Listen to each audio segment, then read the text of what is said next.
Hey everyone, how's it going? Welcome to NoDQ&A video right here on NoDQ.com as always, and the YouTube channel, youtube.com/AaronRift, Got your questions from twitter.com/AaronRift using the hashtag RoadToNoDQ1000.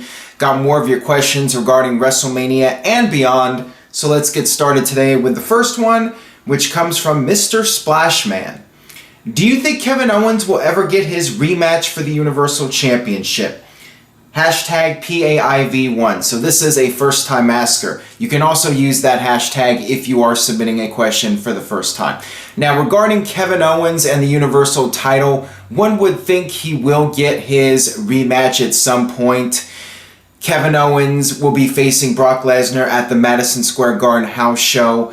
One would think that that match is going to happen at some point, Kevin Owens versus Brock Lesnar. When you look at potential opponents for Lesnar, Owens seems like a good choice. The prize fighter versus the former UFC champion. Makes logical sense, but of course I'm sure there is the fear from fans that Owens will just look really weak compared to Lesnar and be booked like an underdog instead of being booked as an equal to Lesnar. And I can understand that concern, but if WWE played their cards right and portrayed Owens like a badass, have Owens completely destroy Jericho, then maybe you can convince the audience that Owens is at Lesnar's level. I don't see a point in doing that match unless you can build up Owens to be seen as an equal to Lesnar. And that will take some work because right now, I do not think fans feel that way about Kevin Owens. But yes, you would think that Owens would get his rematch against Lesnar if Lesnar does in fact win the Universal title, which seems to be almost a sure thing at this point. And I got this question here from Joshua. Brock beats Goldberg, but who beats Brock for the Universal Championship? That's a great question. If Brock Lesnar wins the title, which I'm expecting he will, who will be the guy to defeat Lesnar? Now, besides Owens, I don't see Owens winning the title from Lesnar. Even though I think that if that match does happen, Owens needs to be built up strong, I still see Owens coming up short if it's Owens versus Lesnar. But another guy in the mix is Finn Balor. He is entitled to his rematch for the title that he never lost.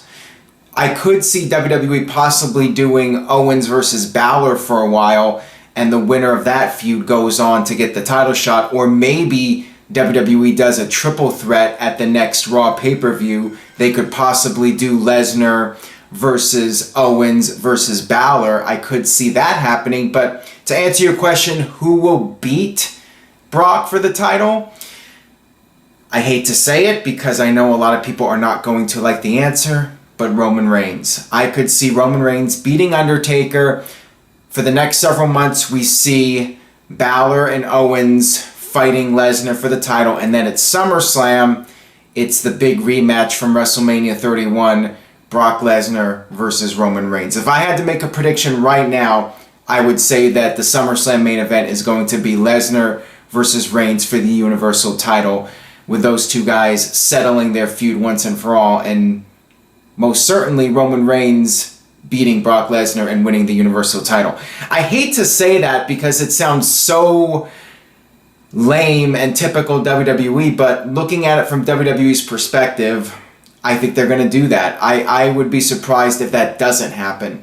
That is what my gut feeling is telling me what WWE is going to do. They're going to have Lesnar drop the title to Roman Reigns. I'd love to see something else happen, but that is what I sense right now. And things could change, but I'm going to go the predictable route and say it'll be Roman Reigns that beats Brock Lesnar for the Universal title. Got this one here from Sir Tony Styles.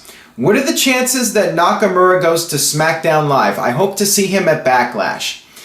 I would think the odds are pretty good since Samoa Joe just got called up and he's on Raw. So you would think that not only is Nakamura the next big name to be called up to the main roster, but also, since Joe went to Raw, makes logical sense for Nakamura to go to SmackDown. And I think Nakamura would do better on SmackDown since SmackDown seems to be the show with the workhorses and Raw is more about the storylines and the soap opera element of WWE. It's hard to say, though. It would not shock me if Nakamura ended up on Raw, but yeah, I think it makes more sense for him to be on SmackDown. You have AJ on SmackDown, and a lot of people want to see AJ versus Nakamura. I don't think it's going to happen at WrestleMania. It seems almost 100% that it's Shane versus AJ, unless they do some sort of storyline where Shane steps aside and has Nakamura fight in his honor. I don't see that happening. Shane's in the WrestleMania poster, and Shane McMahon has the name value for WrestleMania. I think after WrestleMania, though, maybe AJ beats Shane at WrestleMania and Shane brings in Nakamura to get revenge on his behalf against AJ. That I could see happening, and I think would be an entertaining storyline and a good way to introduce Nakamura to the main roster. I mean, Nakamura versus AJ as Nakamura's first big match, that is something that could put Nakamura on the map right away. I mean, of everybody on the WWE roster, I mean, those two have the history in New Japan. I think that that would be the match that would really get Nakamura over with the casual fans. So that is what I would do, at least. This one comes from Shyam. Do you think that AJ versus Shane should be a street fight / no DQ match? Because Shane's best ones aren't the usual matches. I would be fine with that, but going back to a previous video, I was talking about Goldberg and Lesnar, that match is really going to need some kind of gimmick to hide Goldberg's weaknesses and the fact that he cannot work a match of any significant length. I think of all the matches on the WrestleMania card, I think Goldberg and Lesnar would need a stipulation or some sort of gimmick more than any other match. I think AJ and Shane would be very entertaining as a no DQ match. You know, thinking about Shane doing the coast to coast on AJ and maybe some other possibilities. Maybe they could make it no DQ and then do Goldberg and Lesnar as a falls count anywhere. I mean, they're all basically the same type of match, although I guess a no DQ match, you can get counted out. The whole thing's really silly, but yeah, it would be awesome. I think they would do just fine with a regular match, though. I think that they would be able to have an entertaining match, and I think, as I've talked about in previous videos, I think that AJ and Shane will be a really great match. I think people are being really hard on it because they wanted to see AJ go for the WWE title, or they wanted to see AJ versus Nakamura, or AJ versus Finn Balor. AJ and Shane, I think, will really deliver a really solid match. I think that it's going to be in a position where it's not going to fail. WWE will not allow it to fail because it's a McMahon in the match. So you have to look at it that way. This one comes from Mick DB. Does WWE not care about pay-per-view first-time matches anymore? They gave away AJ versus Orton, Y2J versus Joe, and Banks versus Bayley on Raw and SmackDown. As far as WWE is concerned, it really doesn't matter anymore. We're in a different era now where pay-per-views are not as important, and yeah, it would be nice if WWE saved the first-time matches for the pay-per-views. It would just make the pay-per-views more special, but again, we're in an era now where everyone's paying $9.99, and it doesn't matter if a match is given away on free TV or not. It's not the same business model as it was in the 90s. I mean, WCW was incredibly stupid to give away Hogan versus Goldberg for free at the Georgia Dome. It did result in WCW Nitro beating Raw in the ratings, but they won for 1 week and then Raw won the next week. They could have made millions of dollars off of that match on pay-per-view. Now, we're not in that era anymore. The traditional pay-per-view model is dead, and WWE can basically do whatever they want. They can throw matches out there on TV, and in this case, you know, they're trying to build up WrestleMania, and doing AJ versus Randy Orton, it fit in with the whole storyline WWE was doing to set up Orton versus Bray Wyatt and also set up AJ versus Shane McMahon. So as far as the storyline goes, it made sense to do this match. So, you know, it was fine as far as I'm concerned to give away this first match. I'm sure we'll see AJ and Randy Orton again at some point on pay-per-view, and they can have a full storyline with those two. But in this case, it wasn't really necessary to put it on pay-per-view when you have other storylines going on. And on this topic, similar topic with WrestleMania 33 from Chris, it seems like deja vu from WrestleMania 32, but in all honesty, what can WWE do this year to send fans home happy after WrestleMania 33? Simple. Not put Roman Reigns at the very end of the show with his hand raised over Undertaker. I think that is the best way to send the fans home happy, is to not do that. I think, Goldberg and Brock Lesnar, if Lesnar's going to win the title, it's going to be a short match. I think Lesnar ending WrestleMania with his hand raised as the champion, I think fans would be fine with that.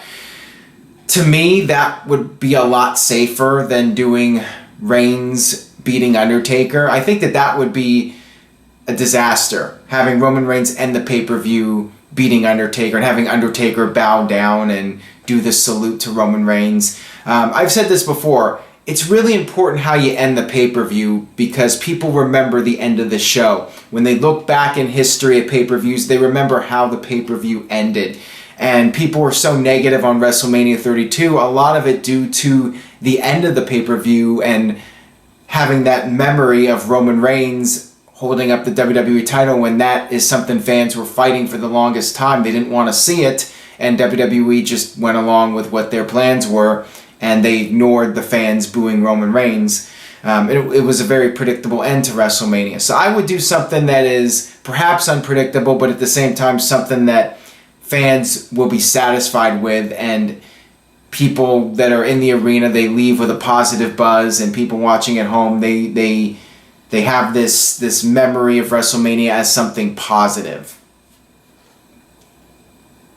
This one comes from James. This is on topic with the question a few minutes ago. Do you think the WWE Network hurts the quality of pay-per-views since buy rates aren't that important anymore, i.e. Fastlane? I do think that is the case, because there isn't an urgency in WWE to really go all out on pay-per-views and make every single pay-per-view something historic, because of the fact that it's a different business model now. It's $9.99 for the WWE Network, and the pay-per-views are just part of the package. It's not like a pay-per-view that gets bad reviews is going to hurt pay-per-view business. Back in the 90s, when WCW was having one bad pay-per-view after another, it got to the point where nobody wanted to spend $40 on a WCW pay-per-view, and their pay-per-view business just collapsed. But now, with a bad pay-per-view and bad buzz from pay-per-view, it doesn't matter, because people are going to stay subscribed to the WWE Network despite the campaigns, the hashtag cancel WWE Network. Nobody's canceling the network, and even if the pay-per-views are bad, you're still getting a great bargain with $9.99 a month for the WWE Network. I mean, it's a tremendous deal, and to get these shows, it's just part of the package, and you're getting too great of a deal. Even if the pay-per-views do suck, you're still getting a great deal, and more times than not, the pay-per-views are actually pretty good. Fastlane was definitely worse than average. Most of the WWE pay-per-views are pretty good. I mean, I'll admit it. The pay-per-views, more times than not, are very solid shows. But yeah, sometimes they just don't feel that important. Maybe WWE doesn't put enough stock into the pay-per-views, and going back to that earlier question, sometimes they give away matches on free TV instead of doing them on the pay-per-views. So there are things WWE could do to make the pay-per-views more important, but in the end, does it really matter, because people are going to spend $9.99. They have their core fan base, and it's doubtful anything's going to change whether WWE really puts an emphasis on the pay-per-view matches or not. Things are going to be the way they are moving forward. This one comes from Mike. Does Roman Reigns portraying the Shield gimmick years after it ended have anything to do with the fans disliking him? I think that's a small reason, but I think the overall definitive reason is Roman Reigns is being shoved down people's throats. He's being portrayed as John Cena 2.0. I think that is the number one reason, and everything else is just more of a secondary reason. I do think, I've said this before, I think changing up Roman a little bit, giving him a little bit of a makeover might help. If he had a different theme song, for instance, I think it might help. If he had a badass theme song, it would be hard to boo the guy. I think the fact that he has the old Shield theme song and he hasn't been given a new theme, I think that has made a bit of a difference. I think if you give him a cool entrance theme and maybe a renewed look, then it might be just a little bit harder to boo the guy. But for whatever reason, WWE hasn't done it. I guess because the Shield music was over and the Shield attire was over, they wanted to give that to Roman and hoping that he would stay over because people associate Roman with the cool act that was the Shield. And, a lot of people don't see Roman as cool, though. So it hasn't really worked. In that case, I would say change things up a little bit. But, they haven't done it. And I don't know if they're going to do it at this point.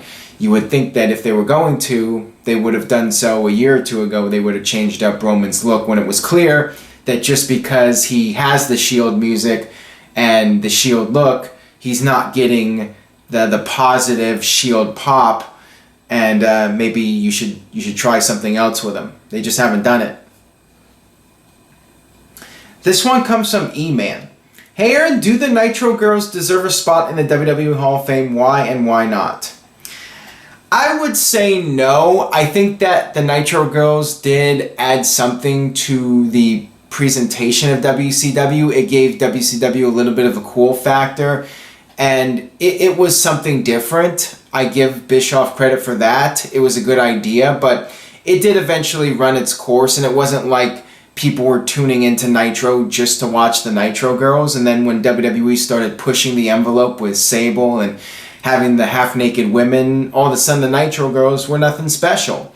So I would say no. I don't feel that the Nitro girls really did a whole lot to change the landscape of WCW. It was a nice enhancement to Nitro, but Nitro was already dominating WWE in the ratings long before the Nitro girls were a factor in WCW. I would say no, and I don't think the Nitro girls are going to be inducted. My guess is there are a lot of other names out there, and I think it's unlikely. I would say it's a long shot at best, actually. This one comes from Lars. Hello there, how's it going? I am from Germany. What are some of your favorite Stone Cold related segments, and why is that? My favorite Steve Austin segments, favorite matches, off the top of my head, Steve Austin versus Bret Hart, anything related to Austin and Hart, Austin breaking into Brian Pillman's house, and of course, the McMahon feud, Steve Austin versus Vince, St. Valentine's Day Massacre, all the segments with Austin attacking Vince, whether it was that first stunner in MSG or Austin attacking McMahon in the hospital, Austin coming out with the Zamboni, Austin coming out with the beer truck, Austin pulling the fake gun on Vince. Those are the top segments I remember, from Steve Austin. And then maybe even later on, Austin's matches with Kurt Angle and Austin's comedy segments with Angle when they were wearing the hats. There are so many segments that it would take an entire video just to talk about them. But for those of you watching right now, go ahead and leave a comment on the YouTube channel with your favorite Stone Cold moments and anything I did not mention that really stands out to you. Go ahead and leave a comment. Interested in your feedback, and I'm sure this person asking the question would be interested in your feedback. So go ahead and leave a comment with your favorite Stone Cold moments. Got this one here from Jared J. Smith. Hey Aaron, do you think WrestleMania 4, 5, and 8 are underrated? I would say a lot of the early WrestleManias are underrated just because this generation of fans don't really remember the old WrestleManias. It's before their time. For me, I grew up with the early WrestleManias, so I have fond memories of them. The wrestling business has definitely evolved, and the quality of the in-ring performances has improved a lot since those early WrestleManias, but when you look at the storylines of the early WrestleManias, I felt that they were really strong. WrestleMania 4 historically has gotten a bad rep as a bad WrestleMania, but I enjoyed the overall storyline with the tournament, with Randy Savage overcoming the odds. Yeah, it was a bit overkill to do a 16-man tournament in one night. You had a lot of short matches, not very high quality in terms of the in-ring performances, but I liked the overall storyline of Savage having to bust his ass wrestling 4 times in one night. He had to face one-man gang who got a bye. He had to face DiBiase who got a bye.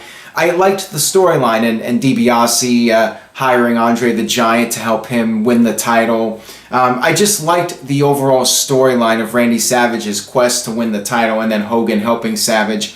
And then for WrestleMania 5, the Mega Powers exploding. You had this storyline that was over a year in the making, which is something that you just don't see that often in wrestling anymore. A storyline that was built up over the course of a year. And then, of course, Rick Rude winning the IC title from the Ultimate Warrior. And you had some other entertaining moments at WrestleMania 5. WrestleMania 8, I enjoyed Ric Flair versus Randy Savage, Roddy Piper versus Bret Hart, Jake Roberts being a victim to The Undertaker fresh off of his babyface turn. I was a little disappointed that it was such a squash, but I liked the storyline with Undertaker going face. Shawn Michaels in his first big match as a heel. That WrestleMania had quite the star power. I think Hogan and Sid was a bit disappointing because of the whole DQ finish and Papa Shango missing his cue to come out there. But then Ultimate Warrior coming out was a cool moment. WrestleMania 8 was a lot of fun. So that one was definitely a memorable pay-per-view for me. This one comes from The Cruise. Who should induct DDP? Jake Roberts? Scott Hall? Maybe David Arquette? I would say no to Arquette. I think that Scott Hall or Jake Roberts would be great choices for the obvious reasons. I'd love to see maybe Karl Malone induct DDP because they were a tag team in WCW and that was one of the biggest moments in WCW history in terms of mainstream publicity. And that might generate some headlines for WWE, having Karl Malone induct DDP. So that might be cool. But yeah, I think Hall would be fine. I think that Jake Roberts would be fine. There are a lot of guys that I think would do a good induction speech for DDP. Chris Jericho. There are a lot of names. Got this question here from, I'm not even going to attempt to pronounce this. I apologize. Hey Aaron, first time asker. What's with the winners of the Rumble still having to fight for the WrestleMania main event slot? Well, I think in this case with Randy Orton, the storyline was that Orton gave up his title shot, but it was all part of Randy Orton's plan. But since he didn't tell Shane McMahon or Daniel Bryan, they had to come up with an alternative plan. Now, in previous years, you would have the Rumble winner giving up his title shot or putting his title shot on the line to settle a grudge. We've seen that several times over the years where the Rumble winner would put up his title shot, and there were also times where the Rumble winner would put up his title shot because he was a heel and he was backed into a corner like Vince in '99. He was basically forced to put up the title shot against Steve Austin at St. Valentine's Day Massacre, which I mentioned earlier. So there have been storyline reasons over the years for the Royal Rumble winner to put up his title shot, which is fine. To me, it's fine if there's a good storyline reason to put up the shot. You know, if there's a grudge that is so serious that you want to settle that you have to put something on the line, and sometimes it just makes sense to put the Rumble title shot on the line. That'll wrap it up for this edition of NoDQ&A video. Thank you all very much for watching. If you enjoyed today's video, please share it on social media, whether it's Facebook or Twitter, or you just tell a friend, anybody you know who watches wrestling, have them check out NoDQ&A video. Word of mouth can really go a long way, and I do appreciate spreading the word about the videos. Stay tuned to NoDQ.com for the very latest WrestleMania news and notes, and I will see you guys next time.